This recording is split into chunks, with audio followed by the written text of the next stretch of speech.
Welcome, listeners, to Thru the Sightglass, a podcast that dives deep into the fascinating world of craft beer and celebrates the incredible individuals who shape its vibrant landscape. Join us on a journey where we explore the nuances of this amazing industry and the remarkable people who contribute to its richness and diversity. Yeah. Today, we have the pleasure of sitting down with Dave and Neil, of Brickstore Pub. Apologies, but thank you for making time. We're super excited about this. No, it's great having you guys, for sure. Thank you. Thank you so much. After we watched your names, can you reintroduce yourself and your role here at Brickstore? Yeah, my name is Dave Blanchard. I am one of the owners. There was three of us, myself, Tom Moore, and Mike Gallagher. We opened this back in 1997. We met in Athens, Georgia, which Wow. I'm sure we'll get to a little bit later on. But yeah, we've been doing this for coming up on 28 years now, so Wow, it's amazing. pretty cool. Yeah, very cool. And I'm Neil Callahan. I'm the beer director at the Brickstore. So Oh, nice. anything that touches beer kind of goes through me here, which is great. And been working in the beer industry for about 15 years now. And Oh, awesome. been at the pub this tour of duty 3 years, but I worked here, what was it, 12 years ago? That's right. Yeah. This is Just kind of tour of the duty. it's the center of beer gravity that I keep circling around. 100%. love I like that that so term, much. tour of duty, too. Yeah, Well, that's it's so funny. I don't know if you know this, but I was texting our previous beer director named Dan Fontaine earlier today, and he texted me back and said, I don't know if you know, but 3 years ago today was my last day at the Brickstore. So I guess technically this could be your very First day? first day of your third year of being beer director. Let's go with that. Officially beer director. I like that. Congratulations. Concise and to the point. Yeah. I love that so much. All right, so where did y'all grow up? I grew up here in Atlanta. Went to high school here, and then made my way to Athens to the University of Georgia, where I graduated and stayed in Athens because I didn't know what I wanted to do. Oh, nice. Where I subsequently met my two business partners, working, of all places, a Mellow Mushroom pizza Oh, nice. place. Yeah, where we all subsequently worked before we ended up delving more into beer and making our way back to Atlanta, and that's where this began, this part of the story. Yeah. Oh, damn. Love Okay, that so so Mellow much. Mushroom is like this secret factory that produces these great craft beer people in this industry. I Yeah. love it. There is quite a few that have worked in that spot for whatever reason or another. We had mellow mushroom pizza the other night. Yeah. Yeah, It was Yeah. good. that's Yeah, great. So Yeah. good. Oh, what were you studying at college? I was a communications major, Oh, okay, gotcha. and So nothing. nothing. Exactly. May as well have been philosophy or religion. But no, it was great. I found Athens, if you guys have ever been there, is just such a great town, and I really didn't know what I wanted to do. But what I did know is I did not want to leave Athens yet. I graduated, and I was like, this seems like a really great place to hang out for a little while and sort of see how things play out. hmm Mellow Mushroom was my first restaurant job, and they had a pretty extensive beer selection. And at the time, I was still a poor college kid, drinking Milwaukee's Best Light was kind of that was my go-to back in the day. Nice. That's a And classic. even after working at Mellow Mushroom, we had all these, weird beers at the time. I just stuck with the basics until, someone eventually gave me something different, and I was like, oh, wow, wait a second, what's going on here? Oh, okay. And Kind of sparked your interest. It did, and then it just kind of rolled from there. Gotcha. There was a place in town called the Globe, which, but the Globe, yeah, it was this great place that did not offer anything that any college kid wanted. They didn't have food. They didn't have any major domestic beers. They really, back at that time, late 80s, early 90s, the beer scene was predominantly import driven because there wasn't really a whole lot of American. Certainly, there was no American craft other than Right. Anchor, Sierra, Right. the usual suspects. Yeah. And that was even then, those breweries were built kind of just to do one style really well. Correct. Yeah. Wasn't like Sierra it Pale wasn't Porter this style, rotation. right? That's all they did for the Yeah. first forever. Right. And the place just had such a great vibe, and it really was the place that was like, God, I would love to do this. Mm-hmm. And I don't know. The more I worked in a restaurant, the more I liked that work. The more I went to the Globe, the more I was like, God, it's really, really speaking to me. Yeah. And as it turns out, my two business partners were also very much into restaurant work and also was big fans of the Globe. Mm-hmm. And just by happenstance and geography and everything, we made our way back to Atlanta for the Olympics back in 1996. Oh, awesome. What was that like? Well, it was odd because everybody in Atlanta was like, "Oh, it's going to be insane. The whole city's going to be insane." And as it turns out, the only part of Atlanta that was insane was like downtown Atlanta, which is not the best part of Atlanta. Yeah. Atlanta. And all these surrounding neighborhoods that had put so much work into thinking that their neighborhood was just going to be inundated with people from all over the world weren't. Oh, gotcha. And so I met these guys when I made my way back to Atlanta via the beer law change, which allowed microbreweries to be legal in the state of Georgia. So up until 1992, there was no brew pubs or microbreweries. Microbreweries was the term back then. I guess they're still, that's still Yeah. used, Yeah. but that sounds a little old terminology. But I met one of the guys that started the very first brewery in Georgia called Marthasville Brewing Company. Oh, wow. And I met him while I was working at Mellow Mushroom, and we hit it off, and he asked me if I wanted to move to Atlanta to work for the brewery. And at that time, I was like, oh, man, what a perfect next step for this idea that I would love to do. Yeah. Things are starting to align. Totally. And that was in 94, something like that. So in 94, I moved back here. That brewery had its struggles. The Olympics were coming. I had met a whole lot of people through working for that brewery in Atlanta. Mm-hmm. And these guys had decided they were going to open an Irish pub on the Decatur Square because the Irish, all the diplomats and everybody from Ireland had rented the old DeKalb County Courthouse, which is right next door to the building. So it was like the Irish, what would you call it? I guess the hub for the Olympics. So everybody was there. So their plan was to open an Irish pub and then take the whole square and make a huge Olympic festival out of sweet. the square. Well, yes, except for the fact that Decatur was one of those spots that did nothing because it was one of those. Okay. So I felt so bad for these guys because they put so much effort into making this big Olympic festival that was just crickets every single day. Oh, damn. But they needed somebody to run this Irish pub, and so they had asked me and one of my business partners, Tom, if we wanted to run this little Irish pub because they had to run this festival. Yeah. We're like, sure, that sounds great. So Tom and I ran the pub every single day during the Olympics, and we made all this money because it was this new, like, nice bar in Decatur, and the pub did just gangbusters, and the festival did nothing, and I felt bad because Tom and I were the only ones that made any money in Decatur during the Olympics. Wow. But it was kind of cool because at the time, the place was literally in the building directly next to us, and at the time we were putting together our business plan for the brick store, and we're looking for a historic building in a little town similar to Athens because that was really our only reference point. And the experience we had, it was called Lucky's, this Irish pub, Lucky's Irish Pub.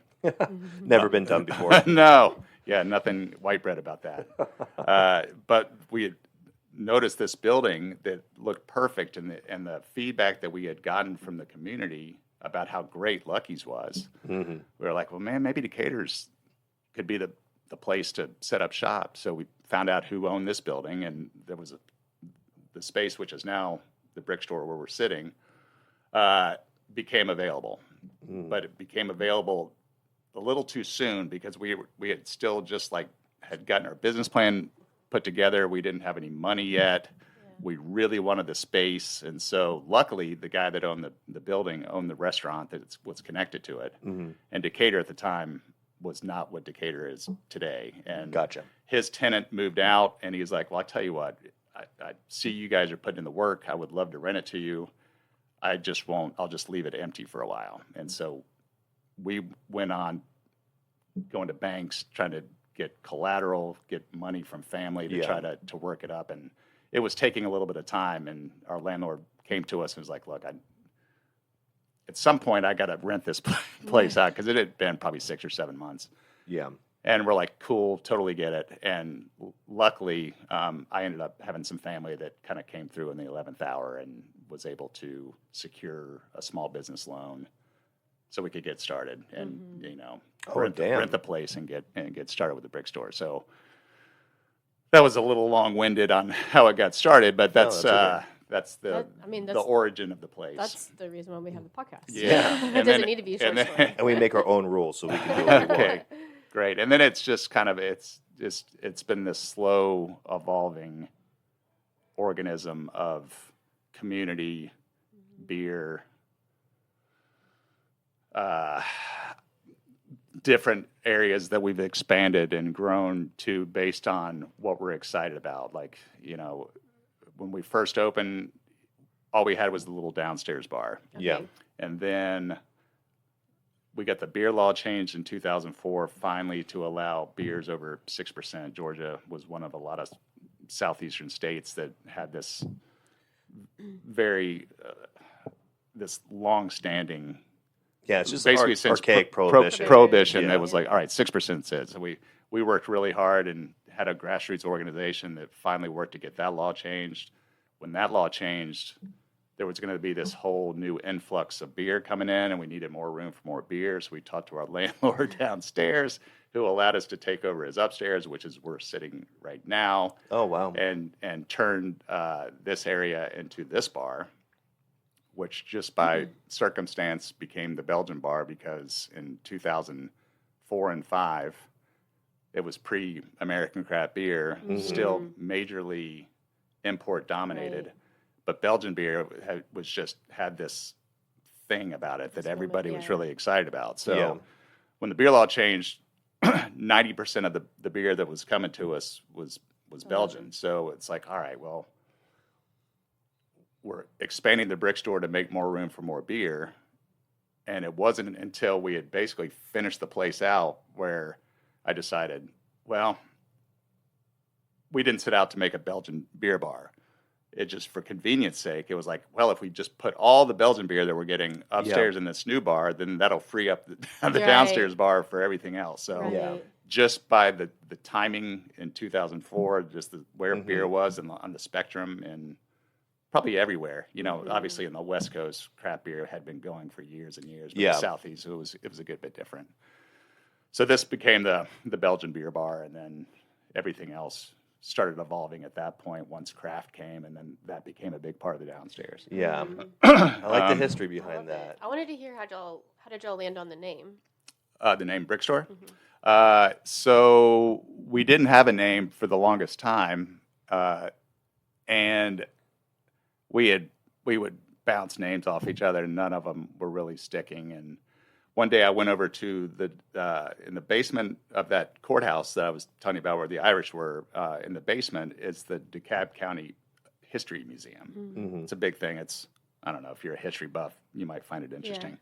I just went down there to just try to find some history on Decatur, maybe find some old pictures of the building or whatever. Very cool. And then I did stumble across this photo. It's funny. It's actually hanging in two places. One downstairs over one of our tables with a little plaque explaining what the picture is, and then it actually also ties into a new private event space that we expanded into back in October.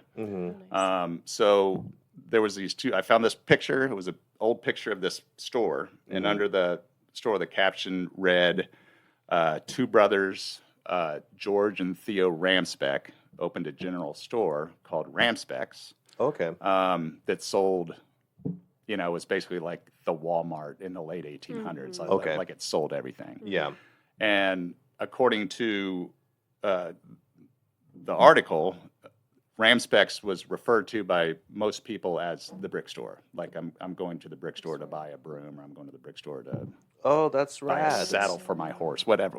Yeah, some it's local so- colloquial nickname. That's yeah, very cool. that's right. So that's where brick store came from. And then when we were expanding into the space next door, I don't know if you saw when you walked in, but We there's did see Ramspec, isn't it? Yeah, so we decided, because it is one building that was subdivided back in the day. Okay. And so when we were coming up for what we would do for that, we just kind of used the Ramspec and the story for the whole building. So it ties in pretty nicely. Yeah, And the city loves it because, they're all about the history of their town. And Right. I think we did a pretty good job of telling our story and how the brick store, forever, everybody's like, well, what's the brick store? And now that we've kind of had the sign, more people are like, oh, I get it now. So it's not just a random name. There's a reason. No. behind it. What was the worst name you guys came up with when you were spitballing ideas? That's a great question. Well, it's funny. The working name was the Giggling Otter.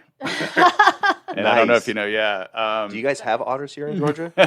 we do. Oh, Yeah, okay. heck yeah, we do. Okay. I just want to. Yeah, no. So for the longest time, we were just jokingly telling people, it's like, oh yeah, it's going to be the Giggling Otter. And it happened one day. My brother came home. He was living with me and my business partner Tom. And one day he just walks in. He's like, man, you guys should just call it the Giggling Otter. He's like, I love otters. They make me giggle. Call it the Giggling Otter. And so we were like, okay. And jokingly, we just started saying that. And then, of course, we weren't going to call it the Giggling Otter. Yeah. So we eventually, I went over, found the thing. Brick Store became the name. And then it wasn't for maybe a few months later where we had all this legal paperwork that we had to fill out. And we needed we had to incorporate. So we had to come up with a corporate name. Mm-hmm. And so we just looked at each other and it's like, well, obviously it's going to be Giggling Otter Enterprises Incorporated. Awesome. So Yeah. that's what That's we what are. it It's is? Giggling That's Otter great. Enterprises. That is amazing. So everybody asked, well, Giggling Otter, what is that? And I'm like, I got to tell you this whole got a backstory. That's great, though. I know. It's adding more context. Yeah, And I will that's say, right. people in this industry always name their LLCs something either funny or it's a dick joke. Like Seven Seas Brewing was Bunghole LLC. And I'm Oh, like, yeah. nice Yeah. guys. No, for sure. Nice. I also Yeah. love that it's very convenient. There's a lot of brick here in the building itself, so that's very helpful. That's right. Yeah, a lot of people just think, oh, it's an old brick building. That's why they call it the brick store. Yeah. Did y'all have to add much of the brick, or was it? No, it was mostly all. I mean, this original? building was built like 100 years ago or so. Yeah. So it's great.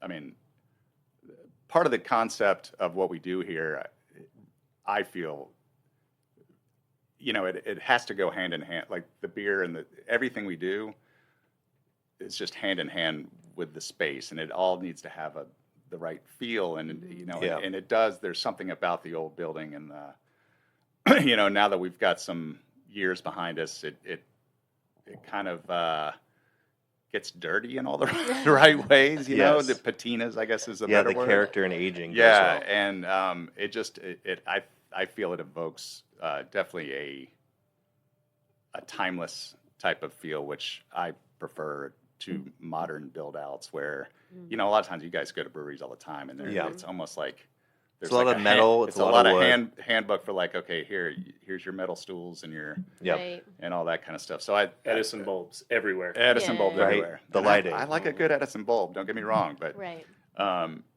so that and we've done a lot more over the years, but essentially that's for me making it like a aesthetic that won't get old. Right. It Yeah. is. It's old, but it's like it's not going to be like, oh, I see you built that in the '80s. I see what you did there. Yeah.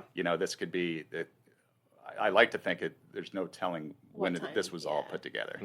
I love, I feel like I could have walked around I'm sure you still are like, oh yeah, I forgot that was there. Or, like there's Yeah. so much. I probably will take my time this afternoon to just walk around and look Yeah, at we everything can- in a we little more can- detail. So. Yeah. Have you guys been downstairs or anything? Yeah, Oh, okay.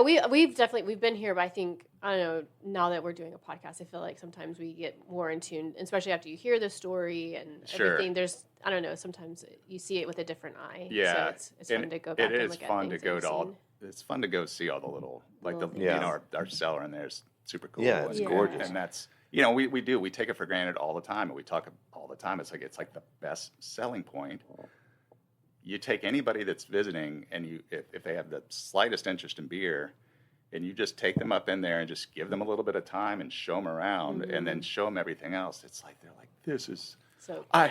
I can't believe Yeah. what's going on here. What is this sort of thing? It's fun. Yes, Having it's having a living piece of history, we talked about this at the Fonta Flora Farm. I think there's a lot of people that enjoy it and respect it because things change so fast now that we're losing these bits of history that, you know, our parents or grandparents grew up or knew about. And then once it's gone, it doesn't come back, you know? And so I think that is like very cool and important. I think a lot of demographics of drinkers are really into that too. Like when they go into a space, they want to know what the space was before, like what was its purpose and use. So to be able to have kind of like these checkpoints where it's like you can learn about that right here, you can learn Right. about that right here, all while enjoying fucking amazing beer and Yeah. food. Yeah, No better right. way.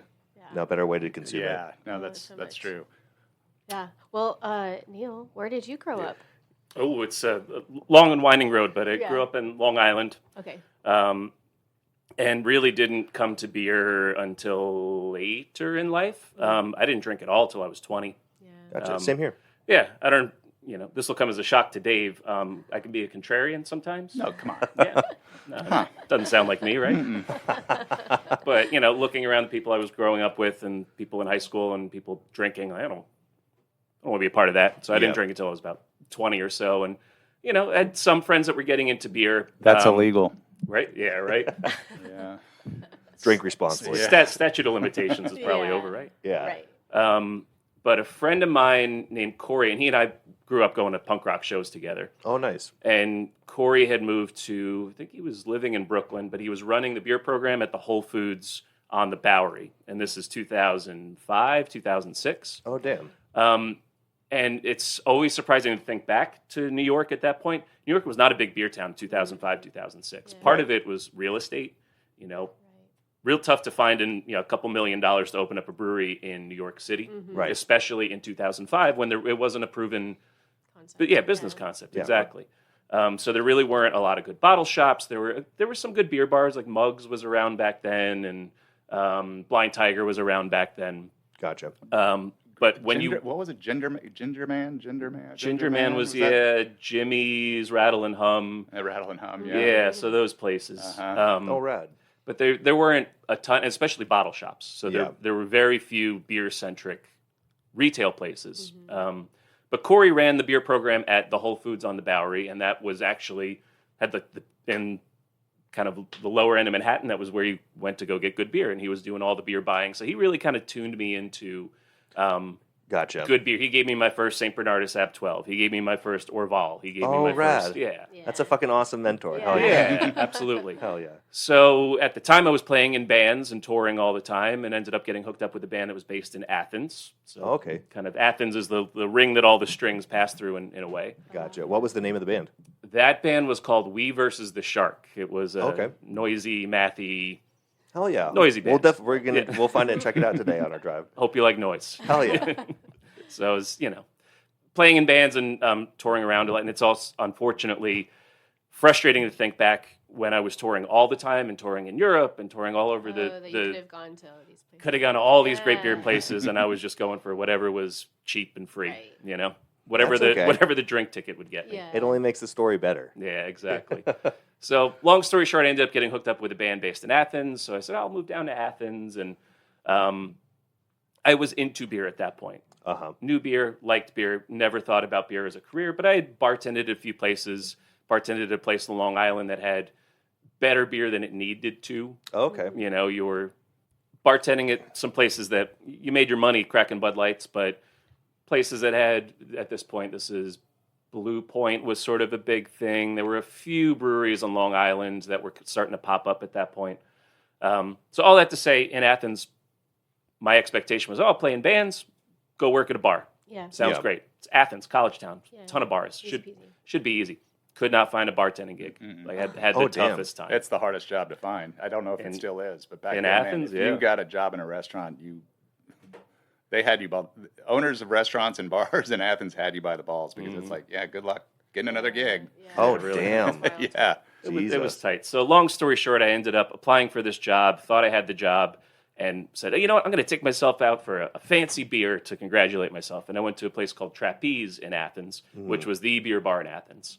It was run by a guy named Eric Johnson, and he went on to open up Wild Heaven, which is over in Avondale Estates, just down the road. Yeah. So walked in to congratulate myself on getting this job that I thought I had, and I'm gonna order I think it was like a Brooklyn Black Chocolate Stout, and ended up talking with the guy behind the bar who ended up being the owner, ended up being Eric, and went in just with the intention of having a beer, and we ended up talking beer for a couple hours, and I started talking with the guy sitting next to me about beer, and we talked about, you have a beer engine, that's cool, man, I love cask ale, and this is 2010 or so, so there, it was still, that was not a thing. It really wasn't. So after about 2 hours, he goes, man, you really know your shit. And I said, yeah, well, turns out I'm new in town and looking for a bartending gig. He goes, all right, start on Friday. Cool, great, that's easy. Yes. So very much right place, right time. Yeah. Ended up running the bar at Trapeze, and at the time, Beer Advocate had us said the number 11 beer bar in the world, which was pretty neat. That's amazing. I think at that point, Brickstore was 2 back in 2010, 2011, which was pretty neat. Awesome. So almost like slight competitors, but not. Competitor's not the right word. Okay, gotcha. Admirer / Trapeze was kind of biting a lot of what the Brickstore was doing, because the Brickstore had been open for, at that point, 13 years. I know they had a nice little thing on the wall talking about us. And Stephanie Stuckey. Stephanie Stuckey was our girl who, state representative who lobbied to get the beer law change, which also allowed Trapeze to open after that beer law change. So. Oh, awesome. Very cool. Yeah, it's pretty neat. So I'm sorry, just interested in this story about, I'm guessing you didn't get that job. They never called me. Yeah. So it worked out. I never heard the end of that story. So So you were stoked. You're like, I have 2 jobs. And then you showed up Friday, like, correction, I have 1 job. Yep. And that job was to be the produce manager at a supermarket. I was so close to being the produce guy. Oh, damn. So you might not be here if you had gotten that job. Strong possibility. it's all meant to be. Yeah. Love that. So I was at Trapeze running the bar there for about 3 years. And Dave and his business partners would pop back to Athens on occasion, and they'd always come to the beer bar in Athens. And ended up crossing paths a couple times and just kind of shooting the shit, and, kind of all there was to it. Athens got a little small, so I said, all right, I'm going to move to Atlanta. Once again, thought I had a job lined up. The job fell through, so I went into the Brickstore and sat down at the bar. And Dave recognized me from Trapeze, and he goes, oh, I know you. Yeah, it was Trapeze, What are you doing? I just moved to town, and turns out I had this gig lined up, and it didn't work out. And I remember he took an application and threw it at me and goes, just write your phone number and something funny on it. Okay, cool. Extensive interview process. Yeah. A little different back in the day. Yeah, Right. 100%. Sure. Especially in having, the reputation of, Trapeze, like being able to know where he's coming from as well. So that helps a lot. Yeah, I do know when people, us becoming more beer centric here, that wasn't really we've evolved to become this over the top beer destination, but that really wasn't the plan back in '97, because there wasn't this beer to be had. Yeah. So the more we grew into it and worked more, the fact that Trapeze opened and there was these other outlets, trying to get people interested in beer was hard, because it was in such its infancy. Not a whole lot of people knew a whole lot about beer, so hiring people who knew about beer was kind of hard. Yeah, and so to have someone like Neil come in, it's like, who already at the very least, and I didn't know that well at the time, but I was like, man, at least he knows the difference between an ale and a lager, I have to think. Yeah. And so it was a very easy fit, and just one less thing to worry about, and someone who was excited and passionate about beer that hopefully would spread to other members of the staff. Right. So that was round one. Yeah, I guess that you were was round getting out. one. Yeah. And, at that point, to your point about being passionate about beer, at that point I'd gotten certified Cicerone, which was kind of in its infancy back then. Yeah. I got BJCP certified. And it was funny, one of my gigs when I was back in New York, I worked at a tattoo shop. Mm-hmm. And, these were fucking old rough and tumble New York tattooers. Yeah. And this one guy that I worked with who was sober at this point, but he had been a tattooer for like 20 years. He was Oh, damn. he was an old school dude. Yeah. But he was sober now. So I went back to visit him, and I go, yeah, I live in Georgia. I'm like doing beer. I got this like beer certification. Like I'm a certified beer judge. He goes, certified beer judge? I was a beer judge. I was a beer judge for fucking 26 years. I was a fucking cocaine judge too. Yeah. I like it. Funny. He's like, maybe I should go back and get my certification. Yeah, really. Oh, he's certifiable, not certified. Yeah. He was a Oh my nut. gosh, that's so wild. That's a good story. I'm sure he's going to be listening to this podcast. You better apologize. Oh, right. Yeah, I don't want to get on Frank's bad side. No, I he wouldn't Doesn't either. sound like Yeah. it. I wouldn't either. So all that to say, got the job at Brick Store and was doing that for about a year and a half and had no intention of leaving. I said, love Decatur. I love working here. I love working for the guys. Then opportunity presented itself that I just couldn't turn down, and that was to run the tap room at Cigar City down in Tampa. Oh, damn, that's huge. So What year was this? This is 2014. 2014. Oh, okay, gotcha. Yeah, and that's when craft beer really started pumping out. I think that was the year Ballast Point sold for $1 billion, so people were like, It was oh, right around Has that it point. been that long yeah. since Ballast Yeah. Point sold? Yep. They were maybe 15 or 16, I think, somewhere around Gotcha. there. But yeah, and Cigar City was this, Thing. yeah, Oh, yeah. it was The something dark- that people were seeking out and something that really had such this buzz and name about it. So I said, well, I love it here, but Certainly one of the darlings of the Southeast, right? yeah, absolutely. Yeah. Yeah. So took the gig there, and then that job sort of evolved over 8 years. Okay. Was there for 8 years and kind of worked from the tap room into marketing and branding, and sort of became this person that was the brand manager was a title for a period of time. But it Gotcha. was explaining what Cigar City is and sort of where it would resonate between the beer and the story and the branding and all that. Yeah. Opened up 48 new states or 40, whatever it was, and international markets. So I was sort of the guy getting out there and getting the Cigar City name out That's insane. across the world, which That's was an great. amazing pedigree. Yeah, which was phenomenal. And came to a point where the organization had grown and Cigar City rolled up with private equity and was called Canarchy for a while. And then Oh, that's right. around when I decided it was time to maybe look at other opportunities, they got rolled up into Monster Energy. Oh, okay, So gotcha. yeah, Cigar City, Oscar Blues, Yeah, those breweries Oscar are all Blues. rolled. I still have nothing but wonderful things to say about the organization. The beer is still exceptional. The people who work there are exceptional. And that brand is still growing. I'm super proud of what I was able to be a part of over there. Right, But yeah. it just sort of got to a point where I said, you know what, I think I want to explore what else is out there. Yeah. And I had come to Georgia. This is end of 21.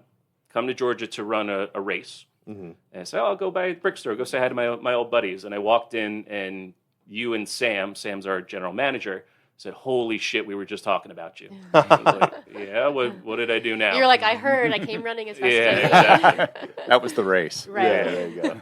They said, well, Dan, that David just mentioned earlier, Dan, the guy who's running our beer program, just put his notice in. He's moving on to other things. And we said, wouldn't it be great if Neil wanted to come back? But there's no way he's going to move from Florida and, leave this job at the brewery. And I said, well, actually, it might be...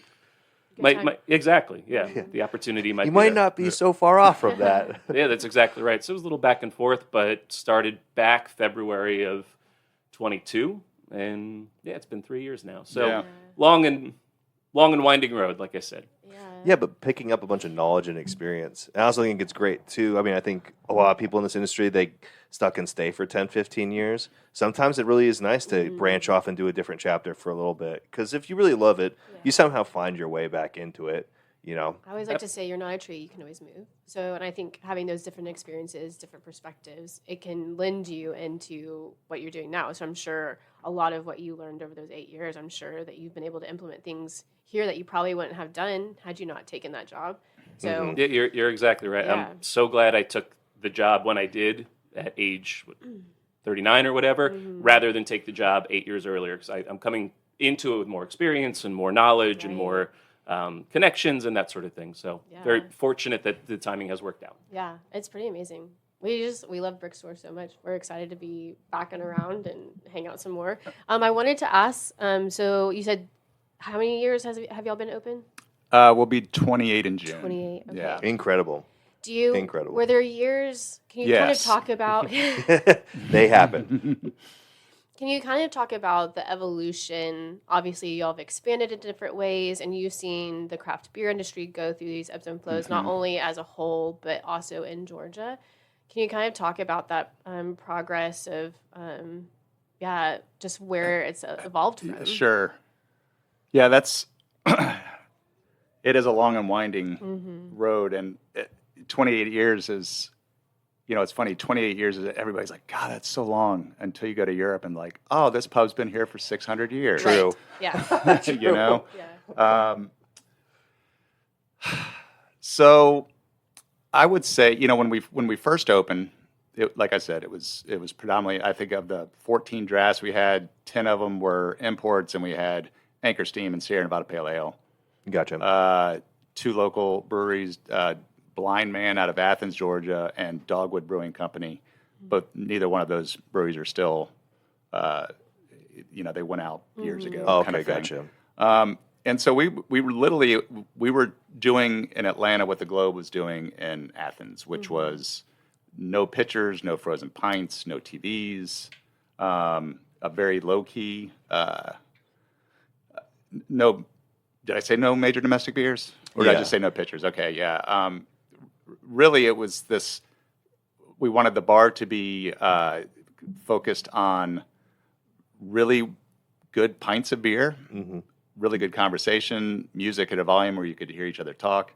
When we were throwing this concept around everybody, back in that day, everybody was like, "Oh, okay," and we knew, but like, the other side of their head, they're thinking, "These guys are crazy. There's no way that's going to work." And Yeah. I was like, "Man, I know it'll work."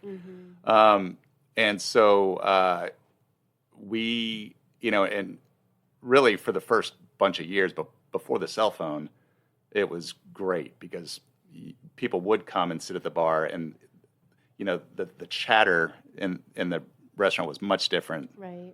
at the bar than it is now, right? Because Yeah. you go to a bar now, and I'm guilty of it too. You go and you just sit by yourself, and you get your phone out, and you sip on your beer, you read your book, Yeah. and you're just not engaged Yeah. the way it was, and that was the big allure to this type of business back when we wanted to open. So that was all we wanted to do. And then, with the beer law change to allow the higher alcohol beers, that just opened up a whole nother door, because no one, what we were doing at the time was really radical. And the only radical Yeah. thing about it was what we didn't serve. I always say it was what we didn't serve more than what we served.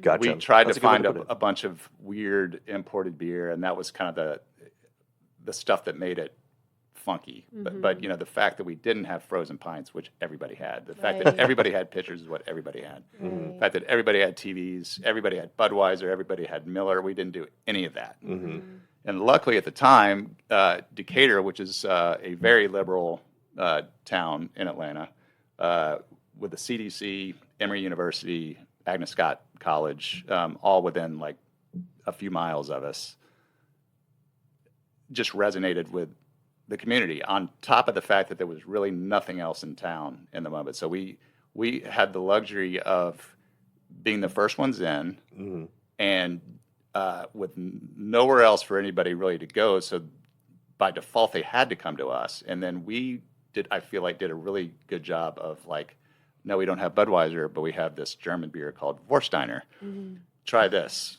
And we were excited about it. So, if you're excited about it, that can spread Right. pretty easily. So Oh, next yeah. thing you know, all of Decatur is drinking Pilsner Urquell and Warsteiner and Newcastle Brown Ale and Bass Ale, and all these Yeah. all these dinosaurs. I love it. You're indoctrinating people. Totally, I love but it worked, and it worked great. And then it just, it slowly evolved. Like I said, we got the beer law change. We had to, the question was whether or not, because we were this beer place that everybody knew of as like the specialty beer bar, when that beer law changed, it was like, man, we just don't have enough room for all this beer. So our options were go and open another brick store or something like brick store that had more room for more beer, or figure out a way to get it, stay here and get it all in this space. And luckily, Right. kind of like the timing with Neil's 10 years here, how it all happens for a reason, this space up here just became available, and it ended up being like lightning in a bottle. It was the perfect time for what we were doing. And it's, you were saying, you were asking me how beers changed. Well, in 2004 and 5, Belgian beer was all the rage. In 2018 and 19, it was not. Yeah. And there was a time when we were like, God, I mean, it's all American craft. It's all American craft. Maybe we need more American craft. Maybe we take some of these Belgian, places where bottles and cans live and tap handles and do more American. And I was like, man, we can't. This is who we are and what we do. And Belgian beer is not going anywhere, and it's great. It's just like it doesn't have its time right now. But we stuck to our guns, and we even doubled down after the pandemic. And it was like, not only are we going to do Belgian beer, we're going to like really start making people realize what a great thing it is. Oh yeah. And it's really helpful because at that time the American craft beer was just going at such a nuclear rate of speed. Yeah. That it's like no one could keep up with anything. Breweries are throwing out beers left and right, and it's like it was this onslaught. And it's like, man, it's funny. We had a meeting yesterday, a beer summit, a Brickstore beer summit with Neil and myself and our two other beer lead people. And one of the things we had talked about was what the Brickstore is at its foundation, and that is I forget exactly the terminology we use, but basically it's a community place first, where we thoroughly respect traditional styles and respect the brewers and the beers that have lasted the test of time. And that's our North Star. North Star, a good one. And then, of course, there's all this stuff that, and luckily Neil has the best palate of anybody you'll ever meet, gets inundated with people that want him to try their beers and hopefully get beer placed at the Brickstore. And he is very good at determining like what's worthy of being at the Brickstore, and it's not being cocky or anything. It's just like we won't stand for anything other. It will only be poured here if it passes his test, essentially. And so, the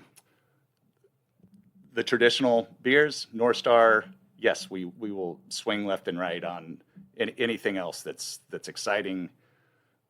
We've met tons of brewers, importers, brewery owners from all over the world. We have all these connections. But I do think it comes down to the traditional styles, the traditional beers that have made beer great forever. Yeah, absolutely. I love the atmosphere, and you said community. It's so welcoming here. I mean, walking in here, it feels like cozy. It feels like home. And again, the engagement, we talk about all the time. When we go to places, we typically put our phone down and play crib, but we also like to just sit and people watch. And you get to hear bits of conversation, and you get to hear the bartender talking to you. And there's something like being that present when everything is so fast-paced in life. It's almost refreshing. It's like if you're in a crowd of fast-moving people, and then you take a second to stop and sit on a park bench to see what's going on. Sure. It's like a similar feeling. And I think with like Belgian beer, I think that cyclical style of like, there's so much like IPAs we were talking with a guy from Haas Hot Products, how it's like a nuclear arms race now for hot products. Now they have essentially stuff that's looks like nitrous oxide that you blast into a tank that is like terpene, oil flavor, it's aerosol, and it's just like, what? And then you get to sit on that park bench and be like, but like a good like Weizenbach on a spring day is like so fucking nice. And it's like, thank God for these little node points where we can take a step back and slow down. It's a balancing act. To Dave's point, we want to focus on the classics and the things that have stood the test of time. But the phrase that I always use is, we're not a beer museum. We can't stay relevant in what's happening in beer. True, good point. And not serve hazy IPAs and not serve imperial stouts and not serve some of these other styles. It's not deviating too far. It's not getting into seltzers and smoothie sours and some of that stuff where we just go, it's too far from beer. Yeah. But we can't sit here and be a great world-class relevant beer bar and not focus on great hazy IPA brewers and great imperial stout brewers and that sort of thing. Well said. But that's always going to be a part of it. An equal part of our program is going to be cask ale and Pilsner Urquell and Guinness and these beers that are classics for a reason. Speaking of which, you guys want a pint? Yeah, I'll gladly take one. Yeah. A dealer's choice is how we always do it. Yeah. Okay, so walking around Brickstore, there's some amazing just pieces of art, and there's so much, I feel like, history and stories. Is there a favorite artifact or picture or bottle, or for each of y'all of like, oh, I brought this back from somewhere, or I have a story about this? That's a very cool question.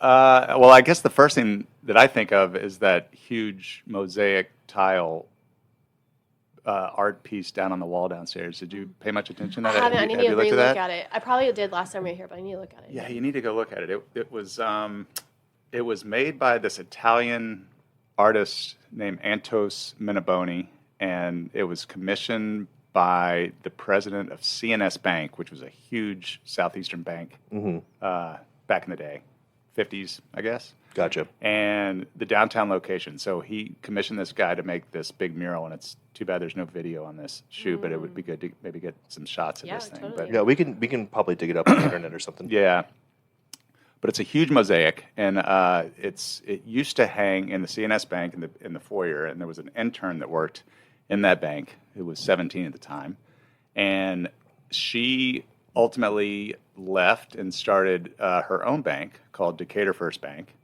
which opened in 1997, which is the same year we opened. And when they opened, we started banking with them, and I walked in and I saw that mural. It was like behind the tellers.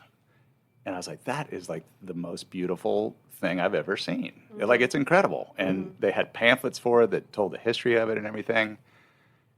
And it was always cool to go to the bank because you could just sit there while you're making your deposits and you could look at this beautiful thing. Well, what a lot of people don't realize, and there's a little information board attached to the bottom corner of it that explains what it is. But it's this huge piece that's made with over like 3,000 eggshells. Eggshells. So so when you look at it and you realize it's eggshells, one, that's incredible, but the detail on it is incredible, and I guess it's a biblical verse, maybe. It's whatever soweth a man. Scene. Well, it's the quote on it is, whatever sow a man soweth, that shall he also reap. That you reap what you sow, kind of thing. Gotcha. But it's beautiful. It would be good to have pictures, and I'll show you when we go downstairs. So how did you end up with it? So good question. Yeah. So the woman that started that bank, Decatur was still small at the time. We befriended her because we were banking with her, and they lasted for about 15 years, and then they obviously got bought up, so they went away, and then some other bank went into that spot, and then the next thing you know, that mural was gone. Oh man! And I didn't really think much about it, but then one day I was like, man, I wonder what ever happened to that mural. So I contacted. Her name was Judy Turner. She was the president of the bank at the time. I was like, hey, whatever happened to that amazing mural? And she's like, oh, it belongs to the DeKalb History Center, which I talked about earlier, which is where I went to find the name for the brick store. And it's like it got boxed up, and it's now just stored in the History Center. Just sitting down there. Yeah, it was just sitting down there. I'm like, well, can I have it? And she laughed and was like, well, I don't know. Let's talk to the History Center people. So we had a meeting with the woman who basically runs the show over there. And we're like, man, I love this mural. We've got this wall, and that big wall that it's on downstairs, we would, for the first 10 years we were open, it would just be like, we had a guy that owned an art gallery, and he would come in and just put up art shows, and it was fine. And we did some cool stuff down there. It was getting a little boring. And this thing that I loved was like possibly an option. So I reached out to her. She's like, well, yeah, let's talk about it. So we met with the History Center, and we're like, yeah, we could talk about this, but here's what you're going to have to do. Because the thing is, I think it's like been valued at like $500,000 I mean, it's crazy. It's like it's a masterpiece sort of thing. And when it was at the bank, it was just stuck on the wall. There was nothing to it.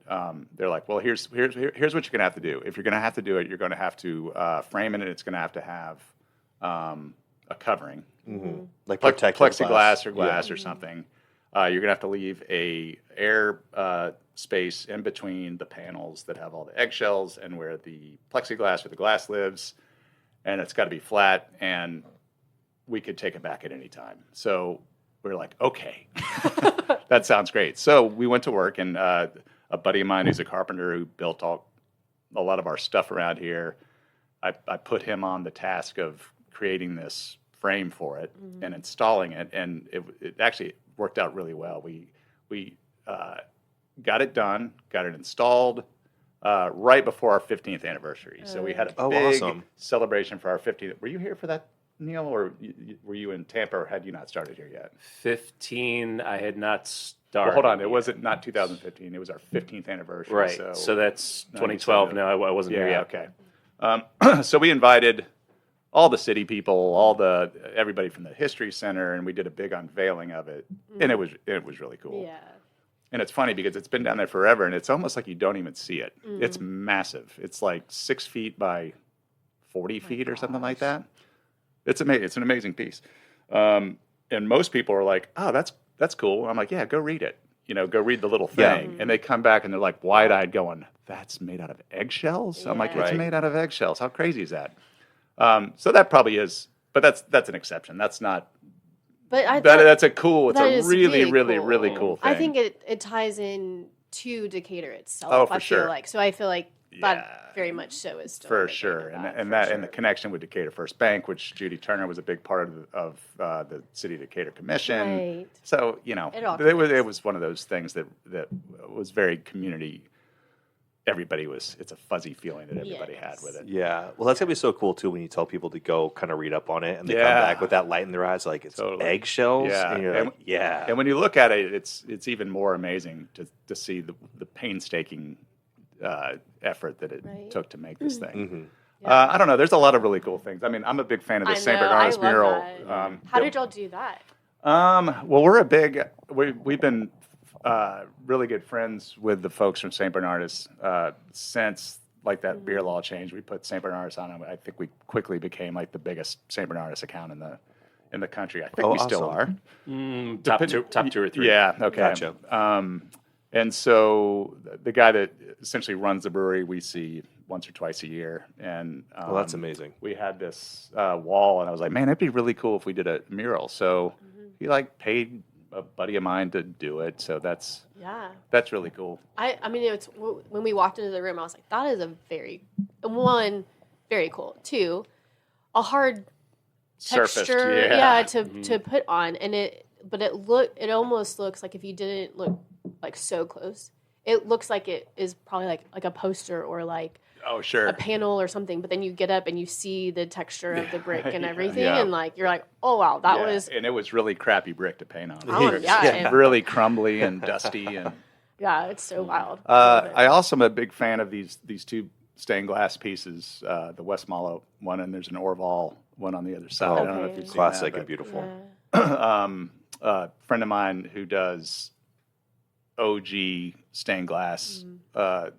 So I'm going to be terrible with the terms, but what is the silver stuff that goes in between the panels? I don't know what it is, but I know what you're talking about. Solder. The solder. I guess there's a cheaty way to do it these days, so it's a lot easier and a lot cheaper to do, but that's not how she does it. So she did it like that was how they did it hundreds of years ago. It's gorgeous. Yeah, that one's great, and the Orval one's great on the other side. I don't know. I'd have to look around and kind of get a sense of which things sort of trigger me. Yeah. But It's cool that every piece has like a story to it. I think it's just nonstop. Yeah, I love it. I'm gonna walk around for a while looking at stuff. Do you have something?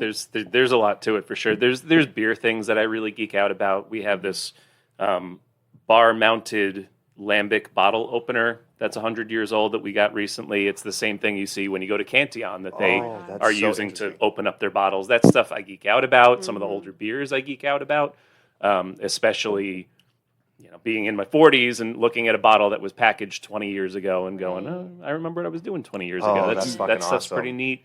But as a physical thing, the first thing that came to mind was the bar stool that's over at 201.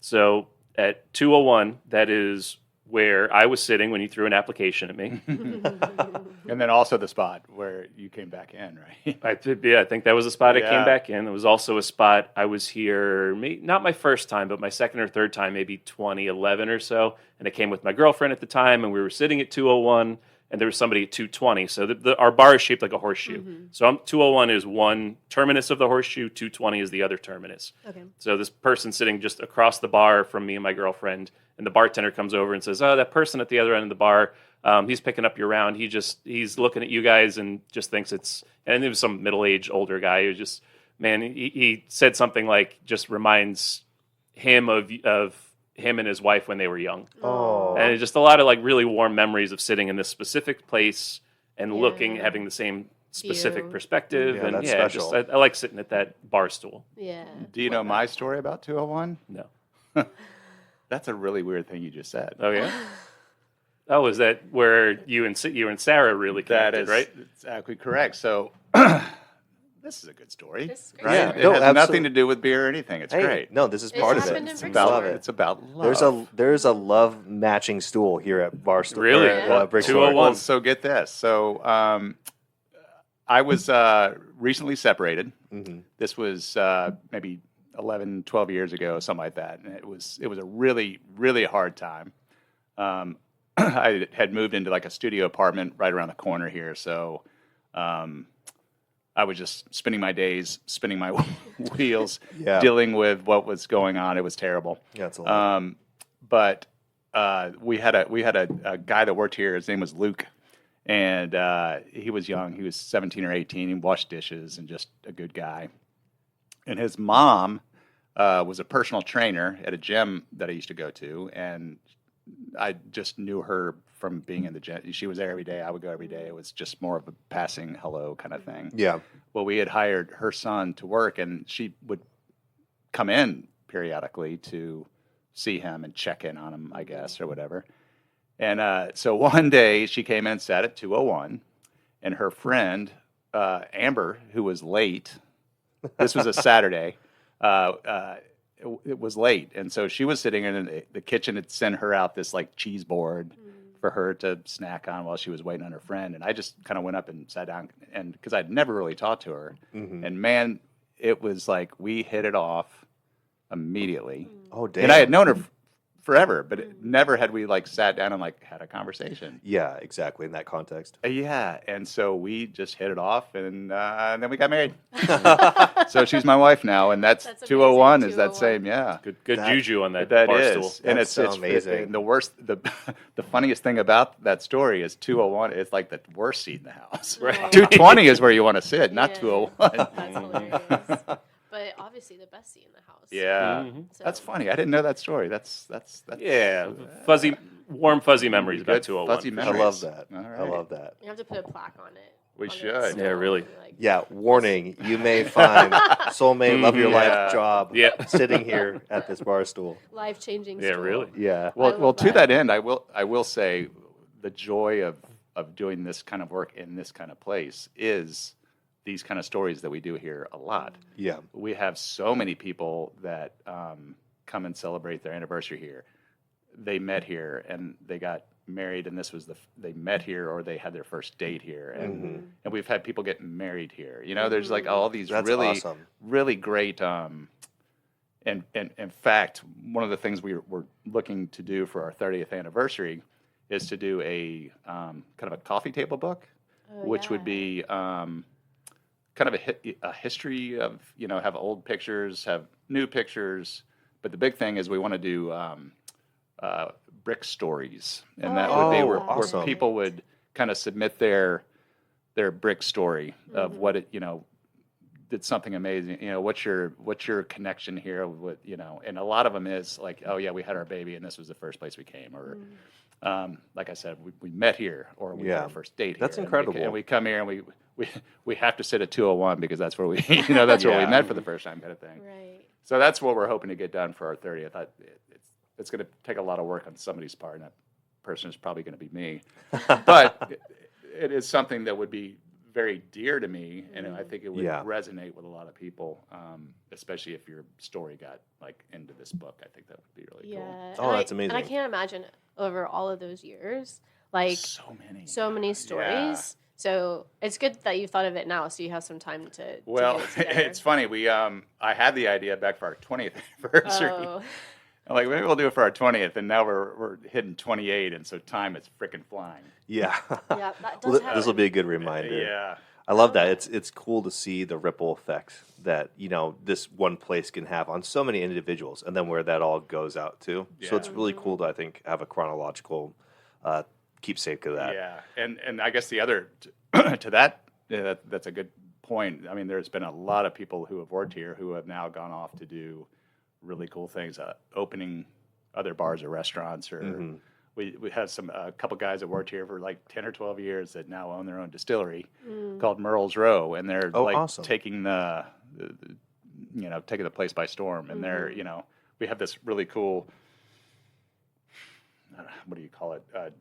DNA is not the right word, but Not pedigree. people. Yeah, maybe it's a pedigree, but I like the analogy, the ring that the strings pass through. Yeah. Yeah. So all the guys that started Creature Comforts all would sit here and work on their business plan and Oh, you know, amazing. yeah, and the brewer worked here for the original brewer Gotcha. was one of our employees. Yeah, this, like, for a while. lineage. when it comes to Georgia beer, everything kind of passed through the brick store That's a good in point, yeah. some capacity. Yeah. Oh, that's amazing to have. That is cool. One thing I want to note is I think the communication dynamic between both of you is very, it's like symbiotic and positive. And so maybe, no, symbiotic is not the right word. Anyways, it complements one another. Compliments. And this leads into, so like when running this place and building teams, how do you retain employees and kind of keep that, I think, what seems like a good balance between work, passion, and life in check? That's a good question. COVID was really hard. The years leading up to COVID, Brickstore kind of had a little bit of an identity crisis. Why is that? Well, it was just around that time where beer was kind of all over the map. That was sort of, I was like, we gotta, what are we doing here? Let's focus on what we're doing. And that's kind of, I think I mentioned talking about not having a Belgian bar, maybe turning it into more American. Right. And it's like, and beer was, I don't know. It was, you do this for a long time, and there's dips in enthusiasm between certainly myself, maybe my business partners as well. Sometimes our management team isn't as strong as other times because it's, it's, Right.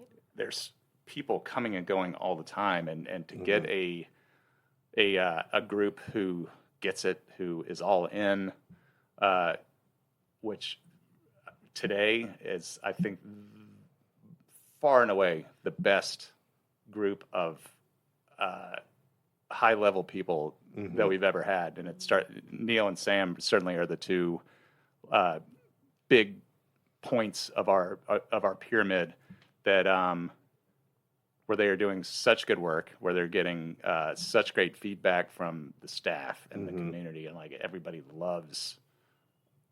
Like I said, I think when we first met, you were like, "How's business?" I'm like, "Well, we were up in beer." Yeah. In a time when everyone else is way down in beer, and we're up in beer, and we're like, we continue. And I say we, Neil definitely does the heavy lifting, but it's like it's one event after another, and it's getting people excited, and it's staff training, and it's like, man, try this, isn't this amazing? By the way, how good is this beer? Is that you're It's so trying? great. Right. I love it. Yeah, Tropicali on cask is Yeah. Oh awesome. my gosh. Yeah, so we're obviously the only place that has this. We're the only place that has Sierra Nevada Pale Ale. Yeah. We hadn't even gotten into the cask ale stuff, which I think is the greatest thing in the world. But the level that we are sort of firing at right now it's so exciting, and it's funny because it's still the hardest work. Yeah. Everything's more expensive. Beer's more expensive. Food's more expensive. Dry goods everything is more expensive. So our bottom line is just, it's so hard to make Absolutely. make money like it used to be, and that's where the passion and the excitement of just doing something that you love, I think, can assuage that financial thing Yeah. for a while. Right. For a while. Yeah. Yeah. And we do. I mean, we come in every day, and I don't think there's ever a time where we're not. It was funny. I was talking to our one of our managers, Sarah, earlier. It's like, why do we do this to ourselves? It's like, enough is never enough. It's like, okay, we've got this. Now what's next? What are we going to do next? What are we going to do next? And I think that is a big part of why last year was so great. I think that's why beer is up. It's why we're I think we're doing something that I don't think many other beer-centric places might be doing like we're doing, and I don't know why that is. I think our space is great. I think how we do our beer is better than most places, if not. I travel all the time. You guys, Yeah, do we too. can confirm that. Yeah, Yeah. and Great. it's not even it's not a bragging thing. It's just there's no way anyone puts more effort into this than us. Right. Yeah. One, because it doesn't financially, it's not viable Yeah. really for most places. Yeah, you've made it harder for yourself to make money by sticking in to your values and the things that Yeah. you guys want to do as Brick Store. Yeah, that's right. And really, we have the best advantage because to do what we do and to have the relationships that we have and the history that we have, you can't just come and open a place and automatically get that. And that's what I think a lot of people think that they can do. It's like, oh, I just want to go open a Brick Store or a Navari Res or whatever. Yeah. It's like, because I know what's going on. And it's like, well, man, it's so much. there's so much to it. Yep. And it takes years and layers and layers and layers. So I had one more question, and then we can jump in. I do want to talk about your all's cast program. I think that's something that's very interesting to talk about. For you as an owner, was there a beer whenever you either had it like come into the store or you put it on tap that you were like made it, that you were like so excited to have, or like was on your kind of like bucket list of beers Yeah, to like like a milestone. have in the store? Yeah, and there was a whole bunch. And again, we had this our beer summit yesterday, and we talked about a lot of stuff. One of the things we talked about was back in when all the breweries were Dogfish Head, Victory, all the old Allagash, Left Hand, all these 20-something-year-old, 25-something-year-old, when Atlanta all of a sudden, we were in a very unique position back in, what year is that, 2010 or something, 12? It's impossible for me to keep track of time. There was no local beer scene for the longest time because Georgia had such tight restrictions on what local breweries could do. The only money you could make was to brew your beer and send 100% of it to a distributor. Yeah, That no was it. DTC. Nothing over the bar. That's Nothing. up till 2017. Yeah. That's not Right. like It was- this is very recent history. Yeah. So you had, as you opened a brewery, you had one customer, and that was your wholesaler. Yep. Yeah. Literally. And you hoped that they did a good job. For Yeah, you. that's like a chokehold. It was. That's well, fucked. we've gotten better, and a lot of laws have loosened, and some have been great. But what that did for us is we had this concept that we were all of a sudden the beer place in Atlanta. And so anytime breweries decided to come to Atlanta, we would do the launch for them. So it was, we did Dogfish Head and Stone and Victory and Left Hand, and all these breweries that you're like, oh yeah, those guys. Yeah. Yeah. Very important in the history of beer in the country, right? much so. For Especially sure. like modern American Very craft Yeah, beer. Yeah. totally. Avery, Great Divide. I mean, there's a million that all came to town. We did the launch for all of them. We were packed out all the time. Oh, that's rad. And then we did so much business with all those breweries from outside the state because they weren't competing with any kind of local market. So for like 10 years, they had like this. They were selling more beer here than they did in like half the accounts in their own state Right. because it was so exciting here. And you couldn't get it. And you couldn't get it, Yeah. really. I mean, you could, but, because we were the Brick Store and we were doing things Right. the way we were doing them, Yeah. it just became such an exciting thing. And then, of course, our local market, the beer laws changed. They started working into the brewery's favor. Craft beer was continuing to grow like crazy. And the next thing you know, those Victories and, you just, they're kind of the first ones to get squeezed out, unfortunately. Thank you, friend. Thank you, Dan. Beautiful pints, by the way. And so a lot of that has a lot to do with why we, at least in the U.S. with all those breweries, we have such a tight connection with. And it sort of sucks because, like, I was visiting my friend Chris Leonard from Left Hand. Right. I don't know, last year my son is in school at University of Colorado in Oh, Boulder. And congratulations. so he and I hooked up, and he was like, man, it's just so hard. Yeah. It's so hard. Yeah. And I feel bad because it's like, man, we used to do, I don't know, probably 3 kegs of Left Hand a week, and now we do like 3 a year, you know? Yeah. And I have this great relationship to him, but it's like, Yeah. man, you understand, right? And he's like, yeah, dude, I totally understand. Yeah. And I will say that is one thing I haven't been in it that long. I mean, we were kind of talking about, I've got like just now hit my 12-year mark in working in this industry, but even seeing how much it's changed in 12 years, and there is like a part of sentiment and nostalgia that is sad because you're like, fuck, it's not the same feeling, it wasn't the same look, but you also have to remind yourself, be like, but this is just how the world goes. Right. Like, time is continuous. Sure. It's never going to stop. It can never just stay in a certain point. Yeah, that's And so right. it's like you have to just like love and remember it for what it is and just understand that it'll probably come back around another 5 years. And I think that is what we were talking about earlier. Yeah. And that is, no, we're not going to go take the Belgian bar and make it go away. Yeah. Right. That's not how to fix anything. Right. Yeah. Who are we? What do we do? This is who we are, and this is what we do. And if we're having trouble with it, well, let's make that our issue and fix it on our end and make people still be excited about Belgian beer. So that's what we did. Yeah. And I do have faith for the younger generation. There's a Yeah. kid, James, I worked with at REI. He worked hard goods and camping, but he was like, do you know anything about Weiss beer? And I'm like, Oh, yes. let's talk. He's Let's like, talk. he's like newly minted 21. He's like, it's just so, he's like, it's so good and I love it. And I'm He like, came and brother, told me. come sit with an old man at 33 years old and we'll go sit down and talk about Weiss beer. Oh, He was so excited. He was like, babe, I have hope for the younger generation. Yeah. Yeah, it's not just gonna be seltzers or micro-dosed fucking Yeah. alcohol-free drinks to boost your brain capacity, you know? So, Yeah, I've got a 23-year-old daughter, and I use her a lot because she is of that demographic. And Yeah. she loves coming here to drink this beer, but this isn't her scene, right? Yeah. She can't afford it. She goes to a place that's the biggest PBR account in the world yeah. called Moe's and Joe's, if you've heard of that.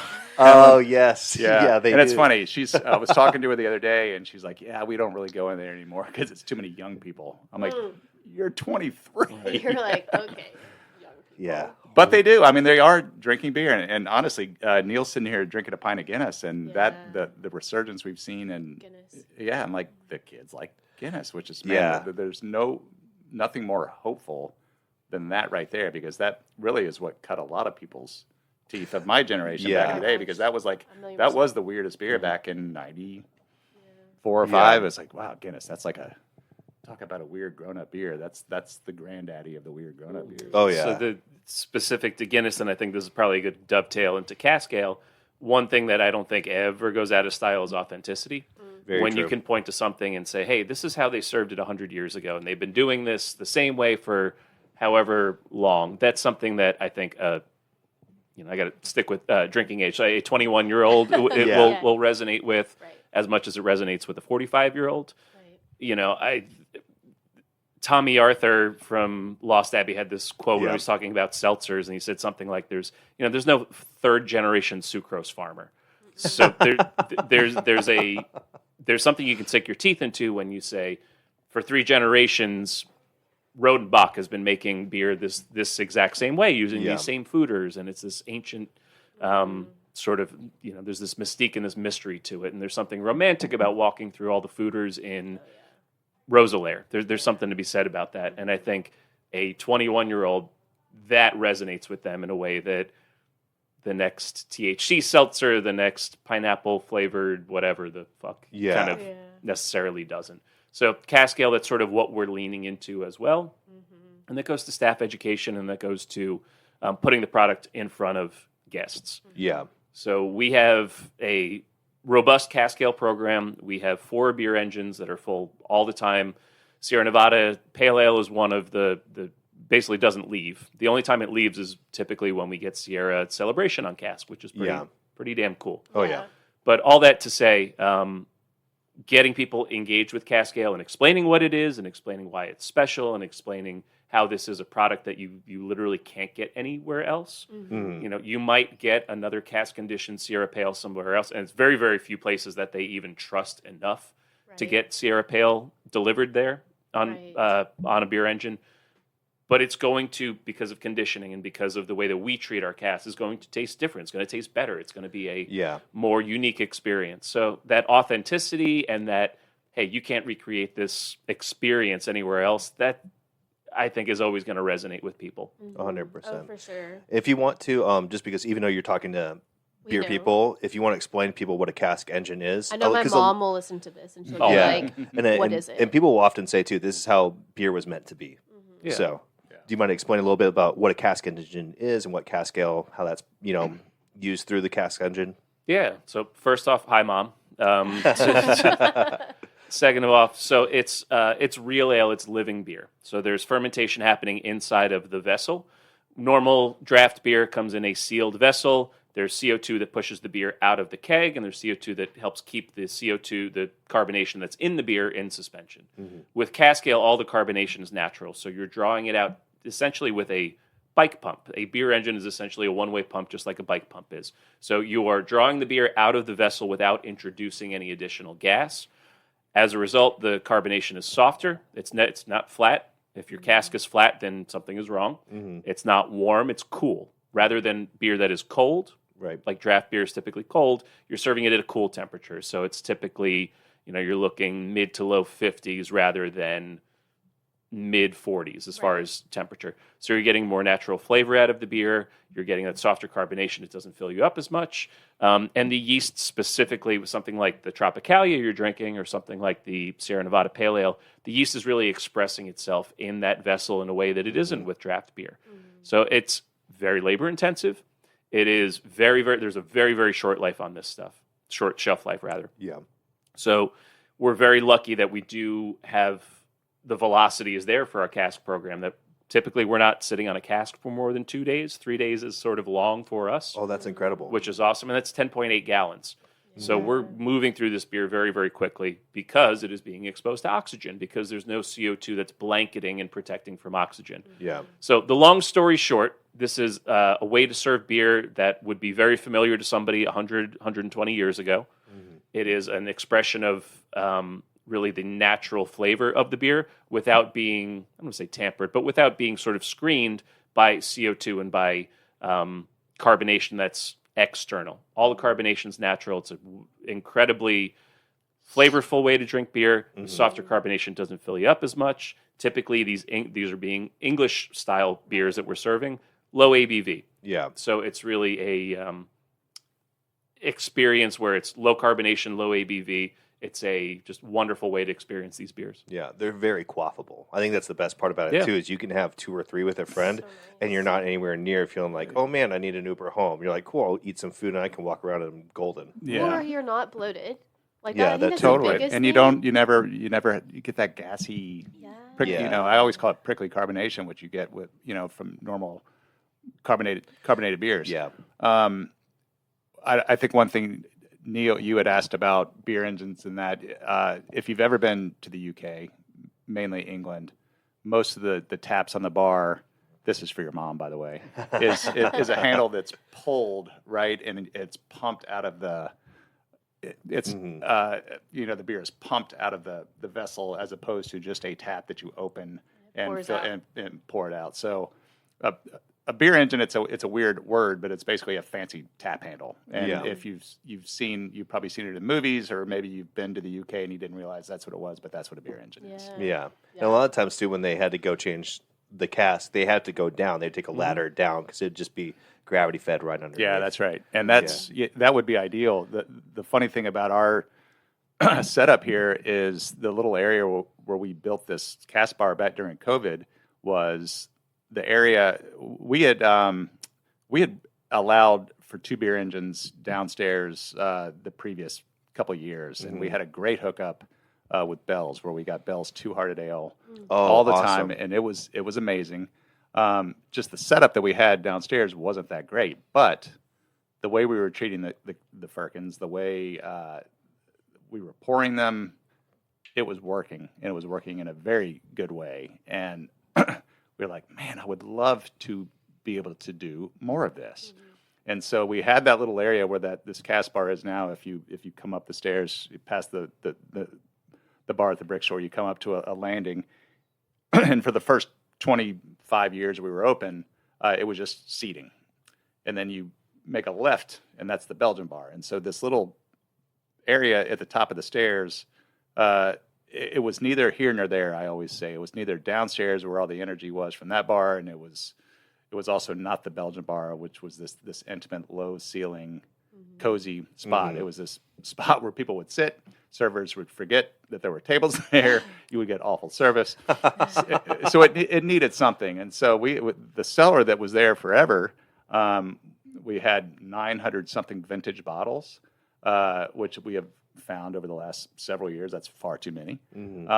But the room is kept at perfect cellar temp. It's 50, 55 degrees. And we're like, man, maybe what we could do is take the beer engines and put them in the cellar and, have the casks up there, and we could just pour them out of the perfect cellar temperature. Right. That would be great.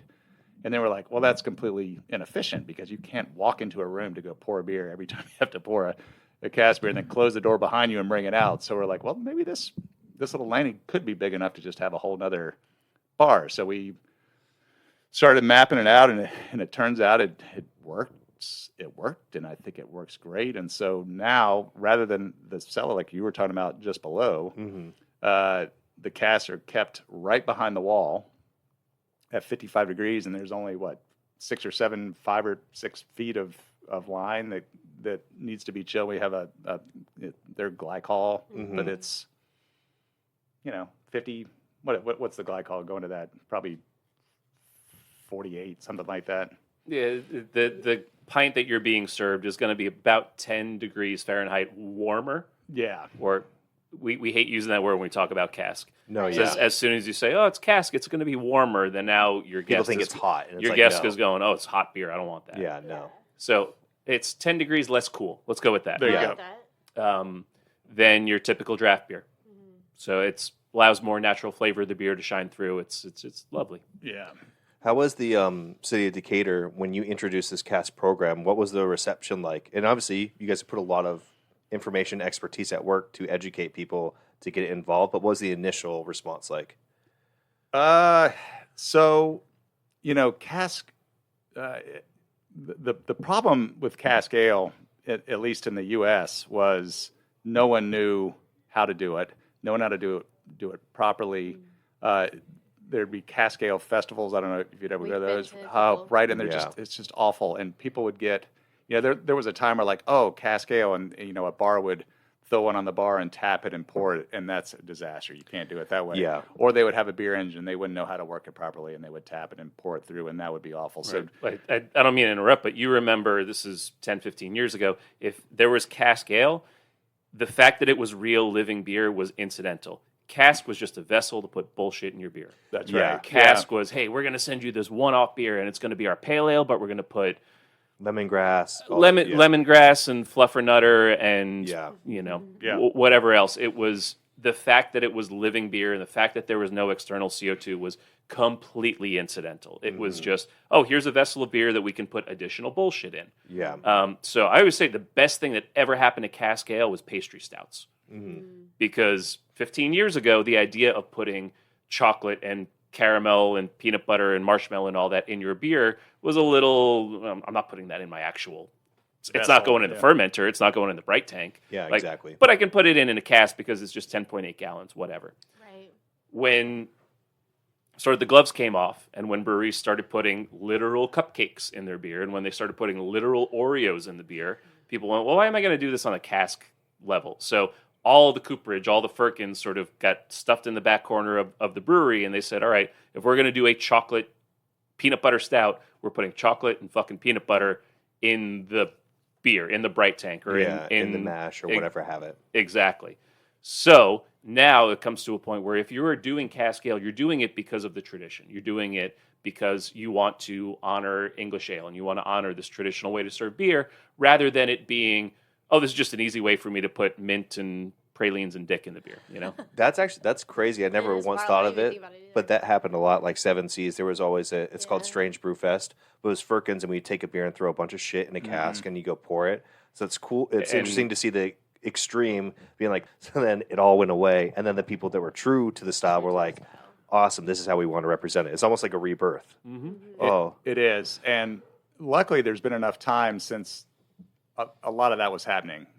I mean, cask was exciting, and then it got to the point where, there was never any good coming out of a cask. It was like, oh, cask beer sucks.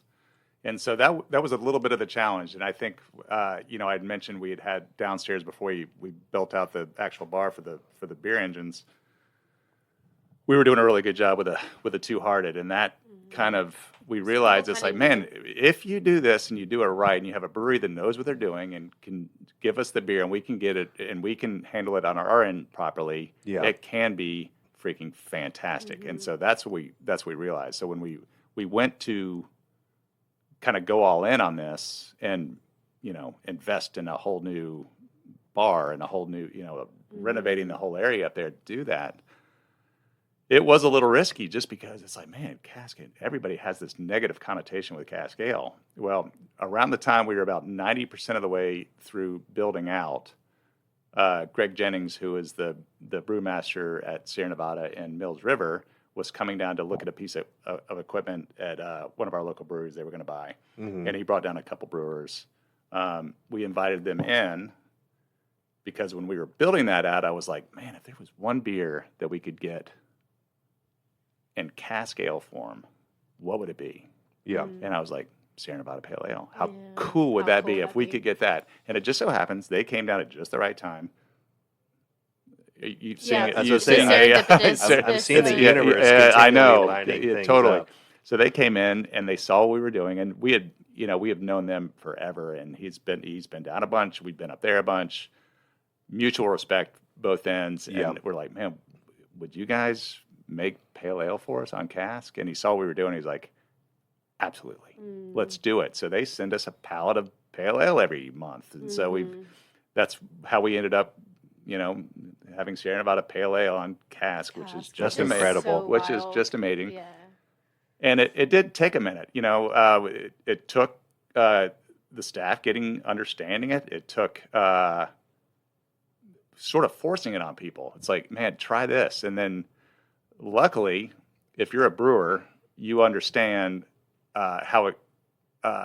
you understand the beauty of cask ale. Yeah. Luckily, in addition to the guys at Sierra Nevada, a lot of our local guys, Creature Comforts, Halfway Cooks, Three Taverns, Good Word, a lot of our local breweries love the style as well. And so as it sort of became, all these breweries, I was like, God, this is great. I can now make a cask ale, which I've always wanted for myself, but there's never been anyone to drink it. But now we can make it and give it to the brick store, and I can go there and have it. Yeah, you provided this venue, this avenue for it to become. For sure. And, man, we were talking yesterday how lucky we are to have these connections with these brewers who we trust to do it properly, and they trust us to do it on our end properly. And, I mean, it's like it's so far exceeded. I was hoping that it was going to work. And now it's like, I think, we were up 10% in cask ale last year over the year before or something like that. Oh, that's awesome. That was our biggest jump in sales. And really, if this is, the more you drink of this, the more for me, it's hard to drink anything else. I mean, I drink 100%. Guinness and cask, and it's, a good Pils. I mean, that's kind of what. Yeah. That's what I drink, but it's hard to not drink this because it's just so good. And it is, as somebody who is probably, I have never brewed a beer. Anyways, I am me, and I'm here. I love beer, and I love what we're doing. But as someone who drinks a lot of beer, we've been to, I don't even know how many breweries. It is very nice. Like and you don't really understand it until you try it, because you think that you want this like really cold beer all the time, and like the frosted mug and all this stuff. Like, yeah, that has its place in time, on a hot day or whatever. But honestly, like this to have, it's just the best. I love it so much, and it's a different experience to have beer, and I feel like for me, it's a better form because I don't know. I just love it. I can still see all the fluffiness and the foam, and it's just very nice. Well, I think Neil touched on it a minute ago too. It's like it really is the only thing that you can get at a pub. Yeah. Cask ale. You can't do it at home. You can't. You're not going to get it. You can't replicate it any other way. I mean, and so you have to come to the pub to get that. And I think that's what's also It's so nice. Yeah. I could go on and on. I know. No, don't be. I won't bore Mom. No. She won't be Beck will bored. love it. She'll be happy. Beck's all about She'll it. be like, "Can I come visit?" Yeah. Yeah, She would love this. She would love it. For All right, sure. do we want to? I mean, we're at an hour 45 minutes. Do I we want to do our last know. two questions, Yeah, and then we let's can do go tour around and take some I photos? take so many photos. I'm just gonna be like bouncing around, taking photos of everything. Sure. Okay, so if you were to give a piece of advice to your younger self, what would it be? And it doesn't have to be like brewery or business related. Just It also anything? can just be life advice. Wear earplugs. Wear earplugs? Oh yeah. I'm saying I have really bad tinnitus in my left ear. Yeah. I went to a show last night, and I keep earplugs in my car now, just so I don't forget them at home. Very smart. Went to so many punk rock and heavy metal shows when I was young, and I can't hear shit anymore. Right. It was such a badge of courage to be like, oh, need earplugs. Yeah. And then older, The guys it's wear earplugs, narc, like, and that would be it. Yeah. Wear earplugs. Love it. Oh God, I'm gonna struggle with this one. It's There's okay. so many. Yeah. I mean, I'll give a yeah. couple if you A want. lot of whatever you want. iterations and experiences. I will say my advice to my younger, it would have been kind of what we said was, or what you touched on when you were touring. I would have go to Europe and go see more of the world. Kind of go experience. Yeah. Yeah. Yeah, for sure. We hope to Because do a lot that. of this has happened since I've traveled a lot to Europe and kind of get the vibe that I love about Yeah. whether it's pub culture or cafe culture, wherever you are. But it would have been really cool, much like you, to do it young. My son's doing a semester abroad in Madrid right now, and he's just going everywhere, and I just want to Oh, kill him. nice. You're like, oh, Yeah. you need me to? Oh, should I come visit? Just check in on you. Yeah. Living vicariously. Totally. Love it. Yeah, I love that so much. That was question one. Was there a second one? Yeah. Last question. So we're now in March 2025. What are you all excited for the rest of the year? There's Slowing Neil down. He's got events planned every week for the next 7 years, it seems like. Oh, gotcha. I see. feels that way. No, it really does. Just continuing to get out and interact outside of Georgia. You know, we're nice. very, very fortunate to have relationships with brewers across the country and across the world, like Dave was saying earlier. But it's continuing to engage with the world outside of Georgia and outside of Decatur. Yeah. Whether it's going to festivals, whether it's going to visit breweries, that sort of thing. Just continue to kind of get the Brick Store name out there. Yeah. You know, Atlanta's such a wonderful place. You know, again, not from here, but this is home. I really, really love it here. That being said, if you're not from Atlanta, and you guys know, you guys lived here, you talk to somebody about Atlanta, and 9 times out of 10, it's, oh, yeah, I went to the airport once. Yeah. That's about it. And I understand, because I understand that there isn't a Empire State Building or a Golden Gate Bridge or this, that, or the other that, oh, I need to go see this in Atlanta. So as a result, I always think about if the Brick Store were in New York, or if it were in Chicago, or if it were in San Diego, I feel like we would be everybody that's ever drank a beer in the world would know about us. Gotcha. Not that Atlanta's a disadvantage, you know, It's part of who we are. Yeah. But at the same time, I think if you are not, if you're a beer person, Atlanta isn't very, very high on your I'm going to go travel here list. Yeah.